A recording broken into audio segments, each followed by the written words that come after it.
Welcome back to another episode of Opinionated Facts. I'm your host Drizzle, and today we got my dog in the building. Actually, we in Tribe, Yeah. first shift day. How you doing today, brother? I'm alright. What up, what up? Shout out to Drizzle. Shout out to Tribe for letting me have a spot for a couple hours for first shift day, the 5th year anniversary. Yes, sir. Let's just jump into it. Like, it's been a while since we done sat down. Yeah. Last time we sat down, I don't think you was doing first shift day yet. No. You was just really getting into doing the hats and whatnot. Yeah. So speak about the journey from the beginning to now and what it's transpired into as far as you having first shift day. It's been a cool journey for real. To do something for 5 years, and it kind of like turns into a thing. It's one of those things. It's a blessing there. It's a blessing in itself. But shoot, we started off with 12 caps, and it blossomed into something totally different. Something I can't even really fathom. Put into words. Really hit the ground running with 12 caps. 12 turned into 24, and so on and so forth. And you know, it's been a lot of ups and downs, and like, you know, frustrations, and you know, a lot of super great moments also in there. But yeah, you know how the work is though. It's just the work. So, you know, sometimes it's frustrating, sometimes it's good, sometimes it's bad, sometimes you want to give up, sometimes you just want to keep pushing. And these last 5 years, it's been like a roller coaster ride for me, and I'm just enjoying the ride. Right. Okay. Now explain first shift day. Is that just a celebration for you as a creator, as an artist, or is it just, you know, I'm celebrating the brand? Kind of like one and the same. So first shift day really started on July 23rd. That's my birthday. So we did it the first year. We did a show, and nice turnout, and it kind of grew into something. Once I saw how everyone kind of like gravitated towards that moment, I'm like, all right, I think we might have got something here. So it's really like a celebration of myself, of my birthday, one, but also for the brand, I can showcase a new drop. So every year on first shift day, we do a new drop. We do a live show. It's just something so for us to broadcast what we do. So we kind of like made our own day out of the world. Okay. Now, as far as first shift day, now I know you said this is the 5th one? Yes, 5th one. This is the 5th one. What outside of you, because now I know you said you do the live music and you're performing as well. Mm-hmm. Have you had other artists perform, or has it always just been you? On first shift day, the very first shift day, we had who was performing? I forgot who performed. I think we had 2 people open up, but it just depends on really like the venue, where we at with it. So last year we was at Oneness. It really didn't really make sense for us to have someone else open up before us, because it was more so like intimate, like pop-up shop type thing. So, and like this year we don't have anyone opening up because it's more intimate, you know what I'm saying? And like we wanted to be more so about the collective group of what we got going on. The band can showcase what they got going on, and I can showcase what I am as an MC. Also have our pop-up shop also. Right. Okay. All right. Now I gotta ask you.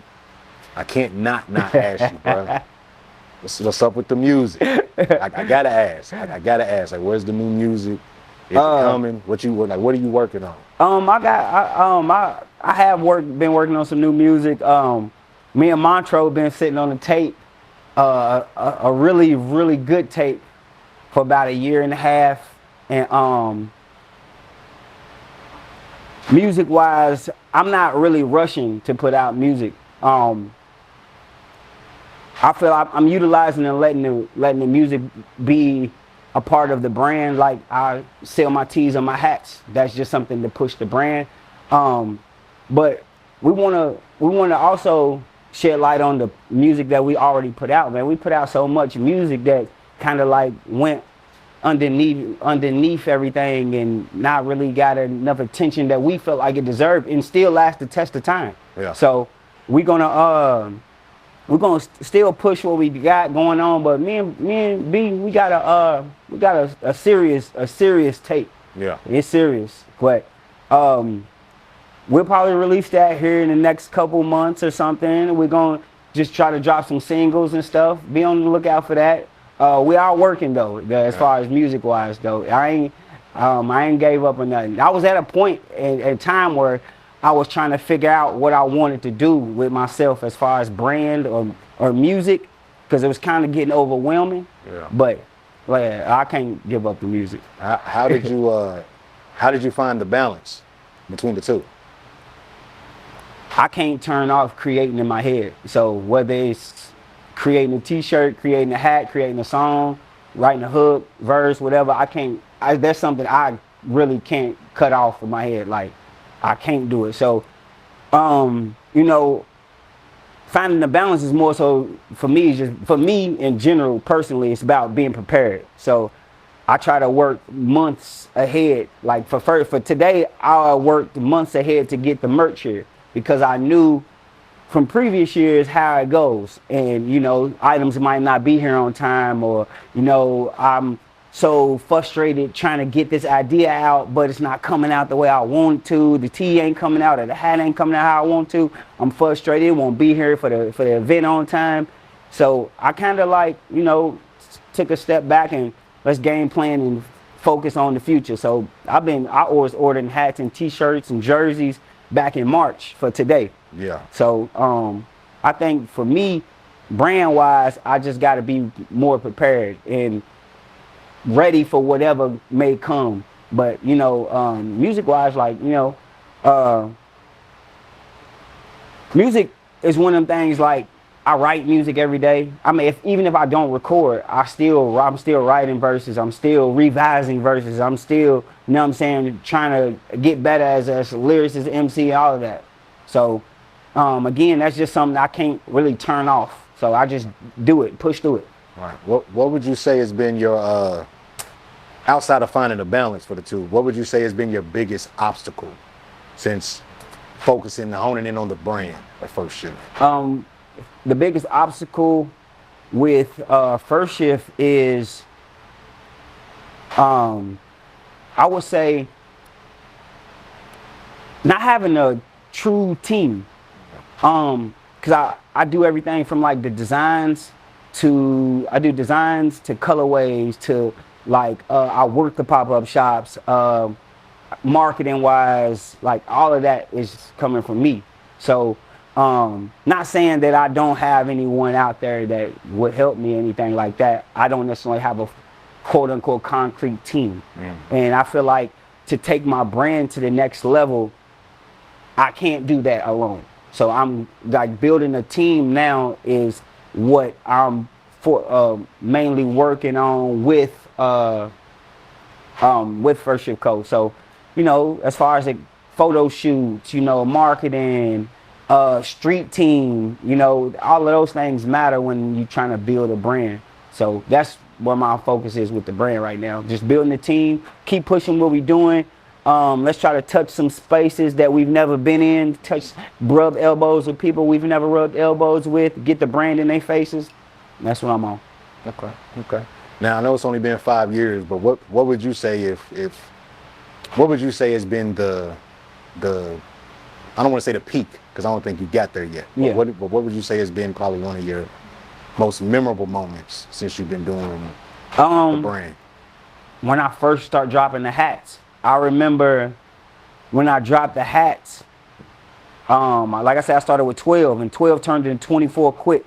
So with the brand, it was like damn, this is working. Like, you know what I'm saying? Next thing you know, I went from 2 colorways to like 30 colorways I had already dropped in a span of 9 months. And it was like, damn, like you couldn't go nowhere in the city without seeing First Shift logo, even if I'm not even in the building. It's people that's called me like, man, it's like 20 hats in here tonight. And that's a great feeling right there. It's like, damn. So I would say the beginning, like that, the beginning of the hats, man, the hats was a thing that stuck quick. No. So I think that's it. Okay. Now what necessarily, because I know most people when they get into clothes and stuff like that, they usually start with shirts. Yeah. What made you go the hat route Yeah, well, I wouldn't say I started with hats. I started with some t-shirts. The t-shirts they did well. They did okay, but this ain't my first brand that I did. It was way back when, called FOF, when we was in school. We used to do t-shirts. So that was the route that I always knew was t-shirts. So when I started First Shift, I dropped I think I dropped 2 colorways. They did cool, like, you know what I'm saying, my friends bought some and stuff like that. It was cool, but when I did the hats, that's when I got the outside attention. The attention from people I wasn't following, or the people that I didn't really even know on the internet. So they started coming to me for that. And I'm like, all right, I'm reaching a whole new group of people. Like, and now I think when I did that, that's what made me realize, like, damn, I really got something, this may work. So I don't know, and I'm a ball cap wearer, like, so, you know what I'm saying? You feel me? It's times that, like, people might see me without a hat on. They're like, I ain't never seen you without a hat on. Like you know what I'm saying? Now listen, people been calling me Pat Pooh since I was in high school, but especially when that little 5 barrels of death shit came out, I couldn't live that down. He used to wear his hat like this. Yeah. Nah, I seen he got that edge though with his hat on. Yeah. Like, so that was a running joke. But okay, so what is next for? I mean, not only for you as the curator, but what is next for First Shift as a brand? Like, what do you have planned going forward? I would love to get a space, central hub, where people can come in and, you know, shop and just kick it, politic, that type thing. Oh yeah, like a space. As far as First Shift, the brand, we're just gonna keep pushing. We're gonna try to reach, step outside of Kentucky. We'll try to go to these little trade shows, try to rub elbows with some of these corporate people. Let's get to the West Coast. Let's get back to New York. Let's go down to Atlanta, like, or really attack our region. I got some family in Chicago, so get out there with them, touch bases with them. Shout out like Vic Lloyd and them out there. Go touch bases with them, and let's organically grow the brand. Like, you know what I'm saying? I'm a real like hands-on, hand-to-hand type person. I like to feel and touch and actually interact with people more so than just you go to my website or you come to me on the internet type stuff. I'm a real person, so I want to interact with the people. So, like, that's what I want to do. Just get out and spread our wings a little bit. Yeah. Okay. Now, since you got into this, into the field, you know, making the hats and the clothes and stuff, has there been other people that have helped you along the way, giving you advice? Maybe say, hey, mess with this distributor, mess with this manufacturer. Like how is the help been? See, I want to say yes. I want to say yes, but no. Especially when it comes, like, cause like when it comes to hats, I was the guy that was giving everybody, you go get this hat, you get this trucker hat, not that trucker hat, you get this one. And I was the guy that was coming to with the trucker hats. I did the due diligence and all the research and all of that. So I got guys like my homie Jerron, he does wild things. Shout out to him because he opened his spot up to me. He let me get some money in his spot. He let me set up shop in there. Got a photo studio. They let me take pictures. Let me do whatever over there. So shout out to them. They, as far as like that, as far as the infrastructure of having like a space, they open their space up to me. I get my stuff done with a guy named Ben. He operates out of Identity Customs right on Baxter Avenue. I've been working with him for like 10 years. So if I would say I'm getting any help, it would be from those guys. But like, nope. Wow. I had to get it out the mud, 100%. I feel you. Okay. All right. So we are here today for First Shift Day. I mean, by the time this comes out, it's gonna be past. But what's, you know, but like just, you know, giving a little insight for the people who might not be able to come this year, but they definitely want to come next year. Yeah. Like, give a little insight about what all is gonna be a part of today going forward. All right. So First Shift Day, of course, we got a pop-up shop with the brand. I got hats, hoodies, t-shirts, bandanas, jerseys, A little bit of everything. We also got a live performance with the band, and you know, we here at Tribe next year. Hopefully, we in a bigger space. So I'm just gonna keep trying to elevate the spaces. Every year we did Z Bar, Whirling Tiger, the Laissez Fair Market, Oneness Boutique, and now we're here at Tribe. So I think just keep elevating the space and giving everybody the first shift experience. Let's come in and have a good time. And you know, it's this year this year our show is like a donation based type of show. We want to give back to our community. So we partner with the Delta Foundation, and we're gonna give a portion of our proceeds to the Delta Foundation for their community work. My son goes to their summer camp, so it's easy to find them. And like once I talked to Wes, it kind of like made sense because he has a vision of empowering our future leaders and, you know what I'm saying, creatives and stuff like that. I mean, he does that through sports, so we able to tie the two. And yeah, I just want to be able to help empower the future. Okay, all right.